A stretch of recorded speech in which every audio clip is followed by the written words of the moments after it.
Today we are going to be making some strawberry jam. I don't know if you've been watching this channel at all. I know it's been a while since I've done any videos. I'm going to try to get back on track with that again. But over the summer I had someone reach out to me and they had 16 flats of strawberries for a really good deal, so I went and picked them up. I did a dehydrating video on that. And now I'm going to be making strawberry jam. It is the end of February, so I'm trying to just get all the stuff out of my freezer from last summer, either put it on the shelves, eat it, and just start making room for all of the new produce this year. So I already have everything ready, and as you can see, there are a lot of jars here. I'm probably going to be making more than just strawberry today, but I don't know if I'm going to film all of that. But I have all my jars washed, my rings, lids. I like to keep them in those little strainers so the water can drain out and they're not just sitting in water and then they're just easily contained. I have my canning pot on the stove already with water in it. It's not on yet. I have a pot for my lids. I don't have any in there yet. Over here I have my 8 cups of sugar ready to go. I buy my pectin in bulk, so it just looks like this. You can buy the boxes. I do have recipes from the boxes that I use, but I do buy the pectin in bulk. It is cheaper that way. So I have my 12 tablespoons ready to go. My recipe also needs 2 tablespoons of lemon juice. They recommend using concentrate lemon juice over fresh lemon because the pH levels can be different. And then I use vinegar in my canning water and my lid heating up water because my water is so hard. And then I do shop at Sam's Club and buy everything in bulk. I'm going to be making the jam in my Instant Pot, but I'm not going to put the lid on it or anything like that. It's just going to be used as basically an electric stock pot. I'm using 8 cups of strawberries. I did already clean them and puree them and then put them in 2-cup portions in freezer bags in my freezer. I'm going to start by getting all of my lids ready. I do have this thing and it holds the lids all in there nice and straight. And then you just put them in there and then you can just take them out easily.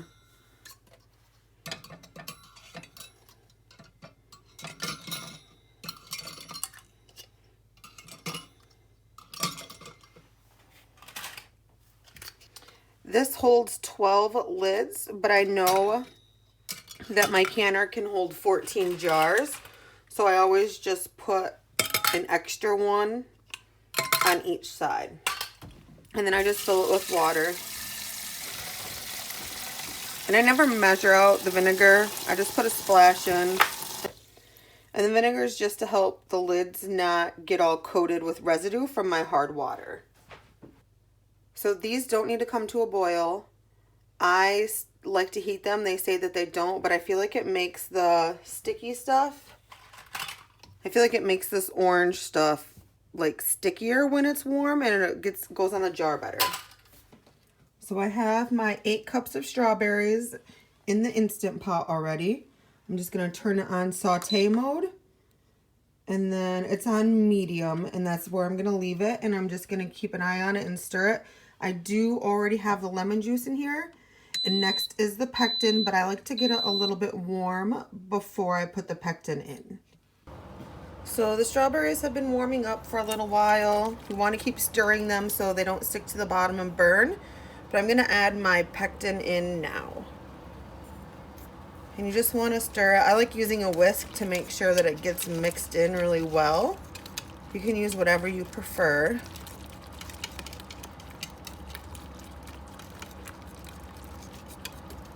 Some people add butter to their jam to make it not foam. See how it's already foaming? It'll get foamier as it cooks.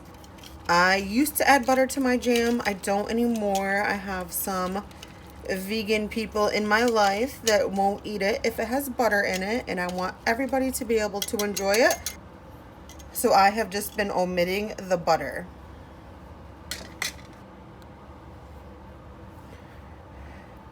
After we add the pectin, we're going to let it come to a roaring boil. But in the meantime, you just got to keep stirring it. And then I switched to a spatula so I can keep the sides cleaned down and the bottom. I don't want anything to stick and burn. And then you can see that it has like splashed all over my freezer that's right here. So I always have to scrub all of that down when I'm done. And when it gets boiling and is really hot and it splashes on your skin, it hurts and it can leave burn marks. So just be careful.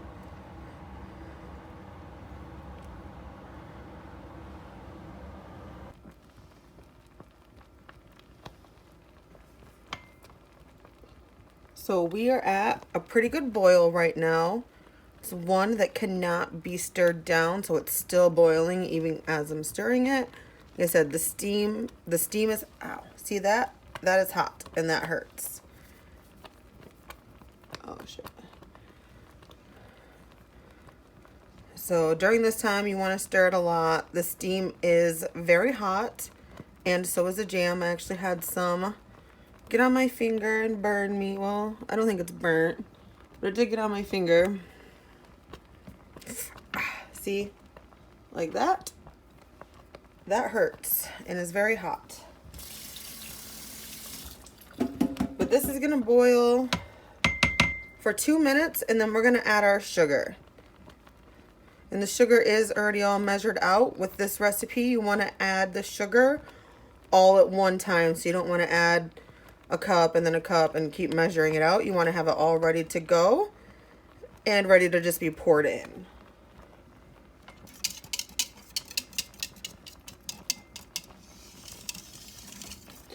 So I actually switched back to my whisk just because it's longer and it can keep my hand more away from the jam.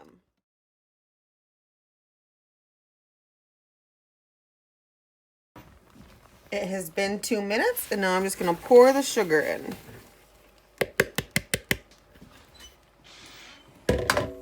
And then you're just going to want to stir it in really good right away because it will burn.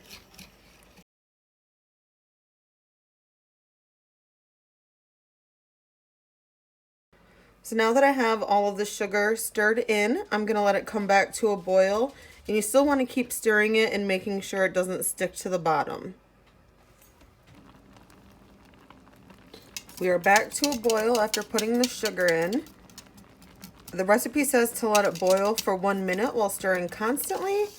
I tend to do it a little bit longer just to make sure all of the water's cooked out of it. I usually do it for like 2 or 3 minutes, so not like too much longer. And it also just depends on how long I want to stand here and stir it while it's boiling hot jam all over myself. A lot of times when I put the sugar in, I'll actually pull the liner out and set it down in the sink and then pour it. So I don't have all this sugar stuff in the little divot, indent, whatever this is called, where the lid goes. But when I'm filming right now and I'm all by myself, it's really hard to do that quickly and make it still be hot because then I would have to move the camera. So I kind of just did it this way. This looks like it's going to overflow. Hopefully it doesn't. This is an 8-quart Instant Pot if you're wondering for the size. And you can do this on your stove. I just only have like one good burner on my stove and it's not even that great anymore. My stove is 30 years old. It is original to the house that I'm in. And I'm hoping to buy a new stove within the next month or two. It is definitely on my list. I just had to wait and see how tax time looks before I could splurge any money on anything. So it's been a few minutes and my Instant Pot is just turning off. So I'm just gonna call that good. It is still kind of boiling. It's still hot in there. So this took about 30 minutes from start to this point of the jam. Because when I turn my Instant Pot on, it's on for 30 minutes before it turns off like that. And now I'm just gonna take it out and put it in my sink. Like the whole pot in my sink. I'm not gonna dump the jam out into my sink, if that makes sense. So I have it in my sink and I'm just gonna leave it like this for 5 minutes. And then I'm gonna skim the foam off of the top. So this is the mess that's on my deep freezer and wall. And it actually goes down to the floor also. So this will all have to be cleaned up. It is messy, but it is worth it. So while the jam was resting for 5 minutes, I got some jars ready. Like I said, I know my canner holds 14, so I got them out here. I think I'm gonna have more jars than 14, but we'll see. I have my lids ready to go. They're all warm. And then we are gonna start taking the foam off of this jam. So I just take like a plastic measuring cup and then I just scrape the top and put the jam in a container for the fridge. You don't need to go too far down, just far enough to get the foam. And you can even leave this right in there and can it that way. It'll just, you'll see it in the jars and it just doesn't look as nice.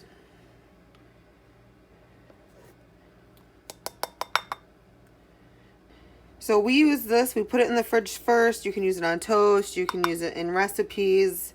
I like to give it a good stir when it's all done, and it makes it not look as foamy. It makes it look better.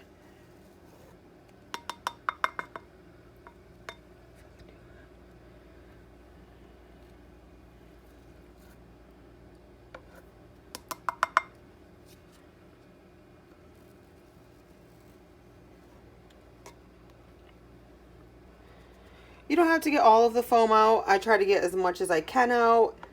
It just makes it look better. I like it better that way in the jar. And then when you go to open it, you're not just like scooping out foam. You'll have jam.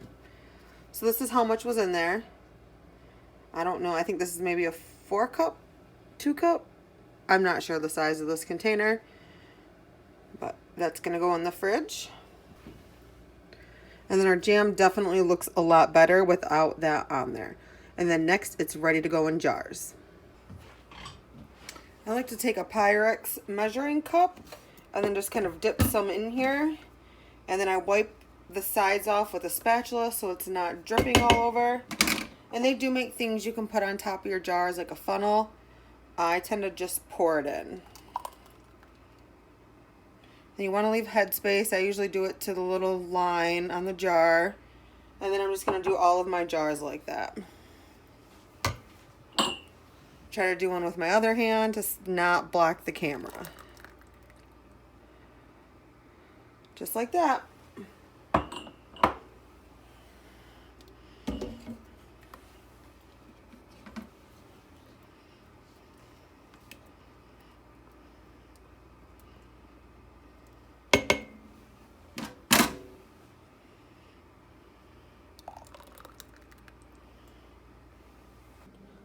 So I have all of my jars filled, all 14 of them, and then I still have a little bit left. This is probably just gonna go in the fridge. It's not really enough to can another batch of jam with. So it'll just go in the fridge and we'll just eat it first. Next, I'm gonna wipe the rims of all of the jars. This makes sure there's nothing sticking there, no residue. That way the lid fits nice and tight and will create a nice seal. You can use just vinegar if you want. I just use the hot water from when I heated up my lids because it does have vinegar in it and it just cleans all the stickiness right off. I did do a pretty good job this round of not making a big mess, but you still got to clean it off just in case. Like here's some. So you want to make sure all of that's off the top of the jars. And then I just have a magnetic jar lifter and I just come in here and just take it off, shake the water off a little bit and just put it on the jars. I try not to touch the inside of the lids after they've been in the water and after they've been washed, just to keep them nice and clean, make sure no germs or bacteria gets into the jars. So like that one is gonna have to be rewashed to put it on here. So I should have probably put a couple extra lids in the water also, just so if that happened, I have some ready to go, because now they're not gonna be ready to go when this is ready to go in.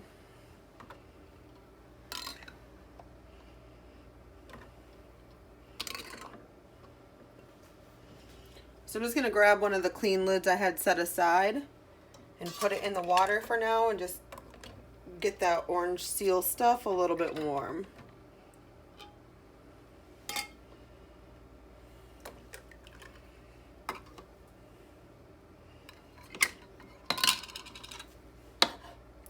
that's annoying. So while those ones are getting warmed up, I'm gonna grab my rings and just dropped a ring on the floor and just put all the rings on and get these ones in the canner.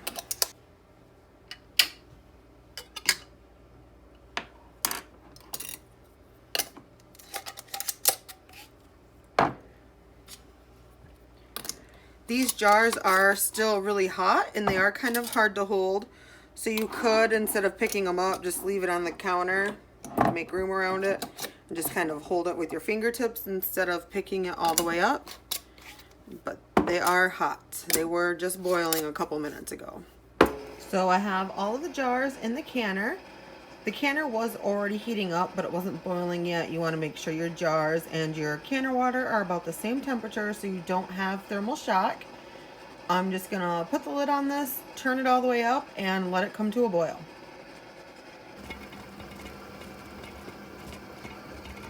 We are at the boil that we need to be, and we're gonna let this boil for 10 minutes.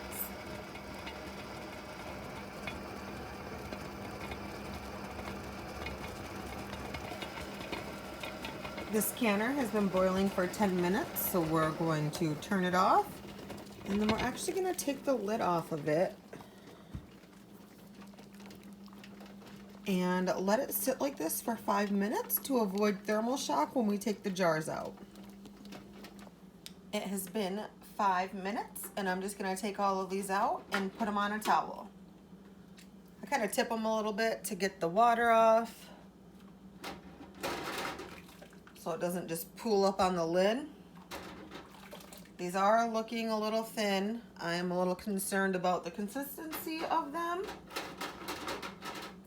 Sometimes jam can take up to 2 weeks to set, and then if it's still a little underset, if you put it in the fridge, sometimes the coldness will make it set more. And if not, they're really good in other recipes too. You can always take all the lids off and reboil the jam and then try again to see if they will set.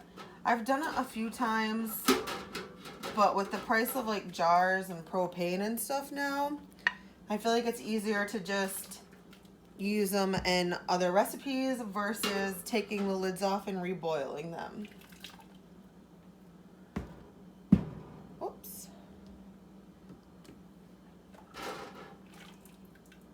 You want to put a towel down to put these on, one, to catch the water so it's not draining water all over your counters, but it's also for thermal shock. I know I've been saying that a lot in this video, but thermal shock does matter. I have lost jars in the past due to it, so I just try to be very careful with that. These jars are just going to sit on this counter until morning, and then I will check to see if they've sealed, take their rings off, clean them up, label them, and put them in the pantry. So here's what my counter looks like this morning. It is the next morning. I did make more flavors than just strawberry. There's a strawberry. It's not very set yet. Like I said, it can take up to 2 weeks. I made black raspberry and same thing. And this is the frustrating part about making jam. Look at this one. It's set. It's ready to go. This is strawberry peach. I used the same recipe basically for all of these. And then I did rhubarb also. So when cleaning the jars, I just take the rings off. And then I'll do this with all of them. And then I pour some vinegar on a paper towel. You can use a regular towel also. I just use paper towels. I should try to cut back on my usage of those. I'm trying, I'm just not there yet. And then I just wipe the tops of the jar, where the rings were, and the sides. And you can see there is some stuff on the paper towel. And that's mostly from, I reuse my rings all the time, so that's mostly from the inside of the rings being rusty. And this just helps get all the hard water deposits off from my water and just make everything look really nice. And then if you do have any siphoning during your canning process, it helps to remove all of that too. If you don't wash your jars when you do that, you will get mold from them being in your pantry and then the jam being on the outside of the jar. And then I just let everything dry, and then I just write the name of the jam.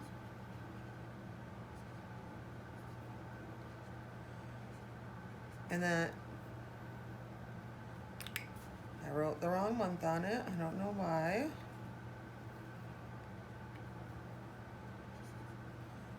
So then I just write the kind of jam it is, the month, the year, and then I'll just store them back in the boxes that these jars came in. And then they'll just go in my pantry that way. When you're making jam, you don't want to test to see if they have sealed too early. You can create a false seal by pushing this down when it's still too hot. It'll make the jar look like it's sealed and kind of feel like it's sealed, but it won't be. So you want to give it some time. So I didn't even test these until this morning to make sure they were all sealed, and it appears that they all are, which is good. Another thing is, when you're storing them, you don't want to leave the rings on, because if they do become unsealed after you store them, it can kind of make it look like a false seal then also. So it's better to store them without the rings on. Plus, then you can reuse the rings to can other things. That is going to be it for this video. I'm going to get these all cleaned up and put away. Bye.